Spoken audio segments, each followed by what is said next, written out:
আবার অনেক দিন পর একটা নতুন খাবারের ভিডিও নিয়ে চলে এসেছি। আজকে বানানো হবে এগ চাউমিন। বাঁধাকপিটা ভালো করে কুচি কুচি করে কেটে নেওয়া হলো, তারপরে বিনসও কুচি কুচি করে কাটা হলো, তার সাথে পেঁয়াজ কুচি আর লঙ্কা কুচি দিলাম, তারপরে কড়াইটা গরম করে নিলাম তেল দিয়ে। তেলটা যখন একটু গরম হয়ে আসলো তারপরে ঢেলে দিলাম বাঁধাকপি কুচি, বিনস কুচি, লঙ্কা কুচি আর পেঁয়াজ কুচি, তারপরে ভালো করে ভাজলাম। ভাজার পরে তারই মধ্যে 2-3টে ডিম ভেঙে দিলাম, তারপরে ভালো করে নেড়ে ছেড়ে করে ভেজে নিলাম। যখন ভালো করে সেদ্ধ হয়ে আসলো বাঁধাকপি কুচি, বিনস কুচিটা, তারপরে আগে থেকেই সেদ্ধ করে রাখা হয়েছিল চাউমিনটা, সেই চাউমিনটা ঢেলে দিলাম কড়াইয়ের মধ্যে।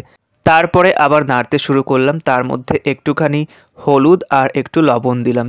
তারপরে আবার ভাজতে শুরু করলাম। ভাজতে ভাজতে যখন চাউমিনটা হয়ে আসলো তারপরে নামিয়ে নিলাম।